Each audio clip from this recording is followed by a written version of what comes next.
네, 오늘도 수급을 통해서 옥석을 가려보겠습니다. 수급 파이터! 김치동 팀장님과 함께하겠습니다. 팀장님 안녕하세요. 네, 안녕하세요. 자, 오늘 먼저 수급의 동향부터 살펴보도록 하겠습니다. 외국인과 기관, 반도체를 많이 사고 있는 것은 빼도록 하겠습니다. 네. 자, 외국인은 그 외에 오늘 또 펜오션, H&M 등 해운주들을 지난주에 이어서 또 매수를 하고 있습니다. 그리고 기관은 제가 특징은 그냥 좀 웃어 넘기는 겸 해서 SK 그룹주들을 그렇죠. 기관들이 엄청 사고 있더라고요. 종목은 다 다릅니다. SK 리츠, SK 스퀘어, SK 증권, SK 텔레콤, SK 하이닉스. SK가 들어갔으면 기관은 다 매수하고 있는 것 같습니다. 자, 그리고 계속해서 이어지고 있는 기관의 리츠 사랑. 리츠를 계속해서 매수하고 있습니다. 연일 리츠 종목들을 매수하고 있는 기관입니다. 자, 이렇게 외국인과 기관의 수급 동향 한번 살펴봤고요. 오늘도 1라운드 수급 파이터 열어보도록 하겠습니다. 1라운드 파이트! 1라운드 종목 나왔습니다. 외국인의 선택 에디슨 EV, 기관의 선택 동진 세미캠. 정말 업종 다르지만 저는 딱 볼 수 있습니다. 이 두 종목은요, 인기 검색 탑5에 들어가는 두 종목입니다. 뭐 최근 그리고 오늘 기준으로 네. 봐도 에디슨 EV도 굉장히 지금 관심권역이 높은 종목, 그리고 동진 세미캠도 오늘 뭐 좋은 뉴스들이 나오면서 그렇습니다. 당연히 순위권에 있을 수밖에 없는 이 두 종목. 그래서 이제 현재 위치에서 만약에 내가 공격적인 트레이딩, 즉 이제 단기적인 트레이딩을 할 때 어느 종목이 조금 더 유리할까? 그렇죠. 어느 종목이 혹은 어느 섹터가 지금 수익률 게임을 봤을 때 더 편안하게 좀 트레이딩을 할 수 있을까에 대한 고민을 좀 많이 하실 것 같고, 맞습니다. 또 두 종목 굉장히 좋다고 네. 하지만 여전히 또 물려 계신 분들도 있을 가능성이 높은 종목들이기 때문에 네. 두 종목을 한번 체크해 보도록 하겠습니다. 공교롭게 이 두 종목 어제 둘 다 좋은 흐름을 가져가서 그렇죠. 아유 내가 이걸 사야 되나 이 생각을 하셨는데 또 오늘 두 종목은 장초반까지 좋은 네. 흐름, 특히 에디슨 이브는 장초반까지 좋은 흐름 보여줬고 동시세미캠도 강세를 이어갔기 때문에 이 시점에서 우리는 어떻게 바라봐야 될지 한번 정리해보면 좋을 것 같습니다. 에디슨 EV와 동진세미캠의 대결, 승자 누가 될까요? 승자 열어주시죠. 기관의 선택, 동진세미캠을 선택해 주셨습니다. 일단 뭐 주식 시장에서 우리가 이제 항상 체크해야 되는 단어들이 몇 개 있는데, 오늘은 선반영 혹은 재료 노출이라는 단어를 제가 좀 설명을 드리고 싶어요. 네. 그러니까 에디슨 EV도 그렇고 동진 세미캠도 그렇고 공교롭게도 굉장히 좋은 뉴스들이 나왔습니다. 뭐 에디슨 EV는 쌍용차 인수 대금을 확보했다라는 이야기, 네. 또 동진 세미캠은 삼성전자로부터의 뭐 새로운 뭐 기존에 이제 계속해서 EUV 죠. 납품했던 네네네. 그렇죠. 네, 그런 부분을 이제 확정했다라는 좋은 뉴스가 나오면서, 공교롭게도 두 기업 모두 굉장히 좋은 뉴스가 나오면서 동시에 또 좋은 주가의 모습을 보였는데, 왜 저의 선택은 에디슨 EV보다는 동진 세미캠이냐면, 일단 에디슨 EV 같은 경우에는 이미 주가가 한 차례 시세 반영이 3분기에 좀 됐습니다. 쌍용차를 인수할 가능성이 높다라는 것 때문에. 그러다가 한번 인수 대금을 확보하지 못하다 보니까 굉장히 또 조정을 깊게 받았던 상황. 하지만 이제 그 부분이 잘 해결되면서 어제 그리고 오늘 시초까지만 하더라도 굉장히 또 좋은 모습을 보였는데, 문제는 뭐냐면 이제 시장에 참여한 많은 분들이 그 이상의 뉴스는 잘 모르고 일단 재료 노출, 즉 쌍용차 인수대금 자금 확보한 것까지는 모두 이제 다 아는 사실이 된 거죠. 그렇기 때문에 새로운 어떠한 모멘텀이 없다 보니까 추가적으로 에디슨 EV를 공격적으로 트레이딩 하시는 분들보다는 이제는 가지고 있으셨다가 수익권이신 분들이 매도를 좀 할 수밖에 없는 그러한 지금 위치가 돼버린 것이다 라고 좀 말씀드릴 수 있을 것 같고요. 네. 대신에 동진 세미캠 같은 경우에는 이러한 좋은 뉴스들이 나올 것이다 라고 생각을 해서 미리 올라간 부분이 그렇게 많지 않다라는 겁니다. 그렇기 때문에 뉴스가 나왔음에도 불구하고 재료 노출에 따른 차익 물량보다는 이번 뉴스를 확인하고 그러면 동진 세미캠이 지금보다 더 좋은 실적을 낼 수 있겠구나 라고 생각을 하시는 투자 심리가 좀 붙어주면서 오히려 굉장히 또 좋은 모습, 그리고 또 신고가 영역으로 지금 가는 모습을 보이고 있다, 이렇게 좀 볼 수 있을 것 같은데요.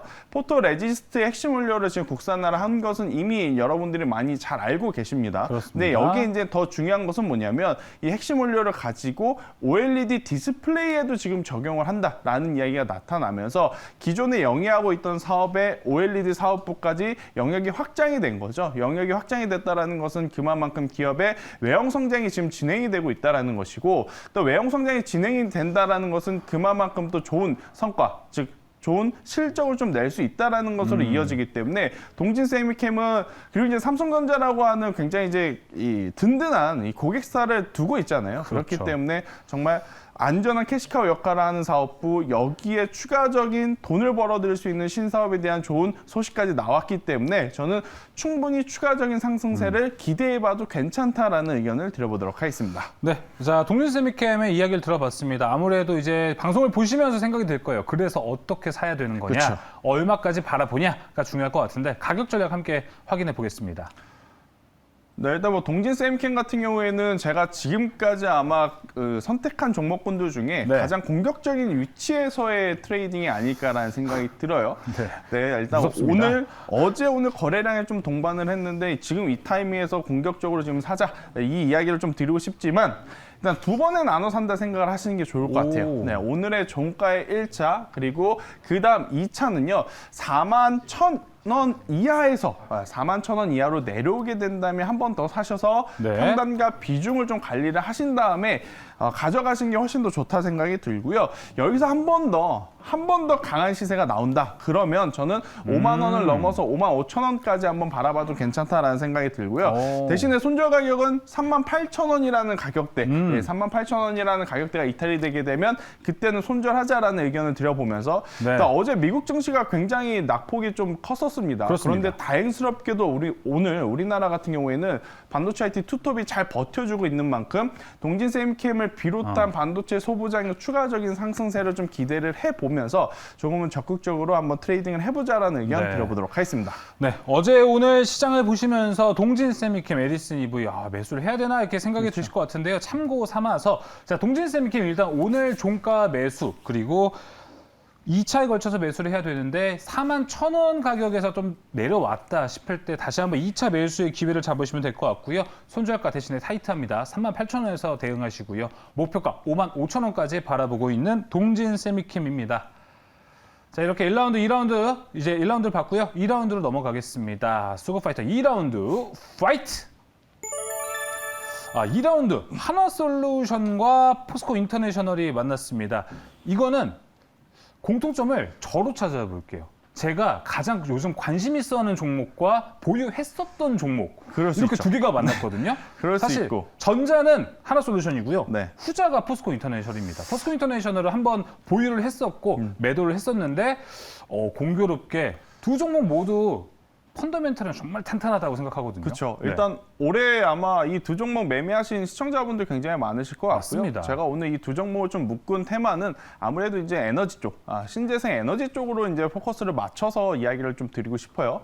일단 하나솔루션 같은 경우에는 이제 태양광 쪽, 그리고 포스코 인터내셔널 같은 경우에는 아무래도 이제 이 가스 관련한 좀 산업의 요새 계속해서 영역을 확장하고 있기 때문에 일단 뭐 신재생 에너지 제가 지난주에 이 풍력 관련한 상강 MNT도 좀 말씀드리고 또 어제 같은 경우에는 또 수소 관련한 이야기를 드리면서 뭐 일진하이솔루션, 모토니, 에스퓨얼스 이러한 종목군들을 말씀을 드렸는데 저는 신재생 에너지도 당연히 뭐 전기차가 가장 지금 빠르고 가장 상용화가 될 가능성이 높지만 굉장히 또 순환매를 고려를 해본다면 뭐 체크를 해야 된다라고 생각이 들어요. 그래서 이제 두 종목군 혹은 두 섹터군 혹은 두 에너지군을 한번 체크해 보도록 하겠습니다. 자, 하나솔루션, 포스코 인터내셔널이 만났습니다. 승자 누가 될지 상당히 궁금한데요. 승자 누가 될까요? 승자도 열어주시죠. 포스코 인터내셔널이 기관의 승리, 포스코 인터내셔널이 됐습니다. 네. 제가 한번 들어보겠습니다. 예. 네, 일단 뭐 포스코 인터내셔널은 이제 이 미얀마 가스전을 좀 보유를 하고 있고 여기 네. 이제 호주에 또 이 가스전을 인수를 하면서 지금 계속해서 가스 관련 에너지 사업의 영향력을 혹은 외형 성장을 계속해서 키워나가고 있는 기업이다라고 좀 말씀드릴 수 있을 것 같아요. 일단 뭐 에너지 관련해서는 뭐 전기가 가장 선두에 있을 수 있다라고 좀 볼 수 있을 것 같고 그 다음에 우리나라 기준으로 봤을 때는 수소 에너지가 따라가고 있고 또 그 다음엔 당연히 뭐 태양광 에너지 그리고 풍력 그 다음에 지금 말씀드린 가스 이쪽에 이제 돌아가면서 순환매가 나타나고 있는데 일단은 태양광 쪽보다는 저는 일단 포스코 인터내셔널이 영위하고 있는 이 가스에 조금 더 탄력성을 좀 집중해보자라는 생각이 들어요. 왜냐하면 태양광 좋습니다. 안 좋다라고 아시는 분 거의 없을 것이고 왜 좋은지도 다 알 것이고 근데 문제는 뭐냐면 태양광 같은 경우에는 우리나라보다는 중국 시장의 영향을 좀 많이 받다 그렇죠. 보니까 주가 관련 종목들이 올라갈 때 굉장히 또 불확실성들이 좀 많다라고 생각이 들어요. 그거 대비해서는 일단 가스 관련한 관련해서는 포스코 인터내셔널이 거의 뭐 독점적으로 지금 우리나라 이 상장한 기업들에서는 가져가고 있기 때문에 저는 충분히 신재생 에너지의 순환매를 좀 이어간다면 포스코 인터내셔널의 주가도 지금보다 더 좋은 모습을 보일 수 있지 않을까라는 의견 드려보도록 하겠습니다. 네, 포스코 인터내셔널 투자 포인트 이야기 들어봤습니다. 저도 매수를 할 때 이렇게 투자 포인트를 확인하고 들어갔던 것 같은데 제가 포스코 인터내셔널을 보면서 느꼈던 것은 아무래도 이 주식이라는 게 정말 흐름이 중요하구나라고 생각을 많이 했었습니다. 특히 포스코 인터내셔널을 보면서 그런 생각을 했었는데 한번 차트를 보면서 그렇게 가격 전략도 확인을 해보면 좋을 것 같아요. 네, 일단 뭐 포스코 인터내셔널 최근에 이제 다시 한번 이 박스 하단을 좀 다집고 이제 올라오고 있는 상황. 그리고 지난주, 이번 주 굉장히 좋은 모습을 보이고 있습니다. 특히 오늘 같은 경우에도 거래량을 동반한 좀 상승세를 나타내고 있는데요. 저는 이 추세 그대로 유지를 한다면 이번에 또 박스 상단을 돌파해줄 가능성이 굉장히 높다라는 생각이 들어서요. 오늘 종가에 매수하신 분들은 저는 28,000원이 돌파하게 되면 충분히 35,000원까지의 목표가를 잡고 가도 괜찮다라는 의견. 대신에 이제 조정을 받았을 경우에는 17,000원이라는 가격대를 제가 이제 손절 라인을 좀 드렸는데 아무래도 손절 라인이 다른 종목들 대비해서 좀 러프하게 드린 감이 없지 않아 있어요. 그래서 이 의도는 분할 매수를 좀 했으면 좋겠다라는 의견 한번 들어보고 싶습니다. 뭐 오늘 종가에 매수를 하실 분들은 매수를 하시되 저는 2번 정도 나눠 산다 생각을 했을 때 오늘은 1차 그리고 21,000원 이하 혹은 2만 원 부근에 혹시라도 내려오게 된다면 그때 추가 매수를 통해서 평단을 관리하는 것도 하나의 방편이 되지 않나라는 전략 드리도록 하겠습니다. 자, 시간을 좀 1년 뒤로 돌아보면요. 딱 이 시점이거든요. 그렇죠. 제가 이 시점에 이 상승 추세를 보고 그렇구나라고 저는 이후에 샀긴 샀는데요. 아무래도 이 시기 포스코 인터내셔널이 올해 초에 상당히 좋은 흐름을 가져가고 있었기 때문에 또 연말이 돼서 다시 한번 또 상승 추세에도 기대가 좀 될 것 같습니다. 목표가 35,000원이고요. 손절가 17,000원으로 제시한 포스코 인터내셔널이었습니다. 자, 이렇게 1라운드, 2라운드를 통과해봤고요. 이제 3라운드 김태성 팀장의 공략주도 공개해 보겠습니다. 오늘의 공략주 열어주시죠. 오늘의 공략주 힘스. 네, 제가 일단 거의 뭐 한 달 전부터 좀 밀었던 섹터가 OLED. 맞아요. 였습니다. 일단 대표적으로 보면 LG 디스플레이를 좀 많이 언급을 드렸고 또 이제 파생해서 많은 기업들을 좀 말씀을 드렸는데 오늘 제가 말씀드리고 싶은 이 힘스도 OLED 이제 장비주라고 이제 보시면 된다 이렇게 좀 볼 수가 있어요. 인장기라 그래서 이 디스플레이 패널과 어떠한 이 표면 제품을 딱 흡착시키는 그러한 역할을 하는 이 장비를 만드는 기업이 힘스인데 일단 대표적으로 놓고 보게 되면 우리나라 뭐 두 기업 있죠. 삼성 디스플레이, LG 디스플레이 여전히 지금 증설에 대한 기대감이 계속해서 나오고 있고 실질적으로 증설을 하고 있으며 그리고 수요도 지금 견고하게 늘어나고 있는 상황이기 때문에 OLED 장비주들도 이제는 시장에서 충분히 관심을 받을 때가 저는 됐다라고 생각이 들어요. 특히나 지금 힘스 같은 경우에는 중국 고객도 지금 보유를 하고 있는데 중국 산업에서 반도체가 사실 이제 미국 시장의 눈치에 좀 밀려서 반도체보다는 OLED를 조금 더 많이 키워나가는 그러한 상황이다 보니까 그런 업황과 맞물렸을 때는 힘스가 가장 큰 이 수혜를 받을 수 있는 기업 중에 하나가 아닐까라는 생각이 들어서 저는 OLED 장비주 안에서 뭐 야스라는 기업도 있고 이 힘스도 있고 많은 기업도 있겠지만 오늘은 힘스라는 기업을 저는 조금 이따 차트를 보면 아시겠지만 굉장히 또 매력적인 구간이기 때문에 한번 공략을 해보자라는 전략 드려보도록 하겠습니다. 네, 야스 힘스 이름을 왜 그러게 아시나요? 모르시나요? 알겠습니다. 자, 그러면 이제 가격 전략도 함께 힘스 확인해 보겠습니다. 네, 일단 뭐 오늘 굉장히 좋은 위치에 있습니다. 최근에 이제 바닥을 좀 찍었고요. 그리고 나서 이제 박스권을 그리면서 이제 여기서 방향성이 정해질 가능성이 굉장히 높죠. 그런데 이제 그 방향성이 저는 당연히 상승 쪽으로 갈 가능성이 높다라고 생각이 들어서요. 힘스 같은 경우에는 오늘 종가에 매수를 하시는 게 가장 좋다라고 생각이 들고 올라갈 경우에는 굉장히 한번 움직이게 되면 변동성이 큽니다. 네, 크게 움직이기 때문에 저는 15,000원까지 전 고점까지 좋지 않은 실적이 나오면서 조정을 받기 전 가격까지 다시 올라갈 가능성이 높기 때문에 목표가 15,000원 제시드리겠고 내려오게 된다면 손절가 8,000원을 제시드려보도록 하겠습니다. 네, 힘스 목표가 15,000원, 손절가 8,000원입니다. 억양이 착착 붙네요. 힘스. 네. 자, 이렇게 오늘도 세 가지 종목 수급을 통해서 함께 확인해 봤습니다. 수급파이터 오늘 준비한 소식은 여기까지입니다. 오늘 말씀 감사합니다.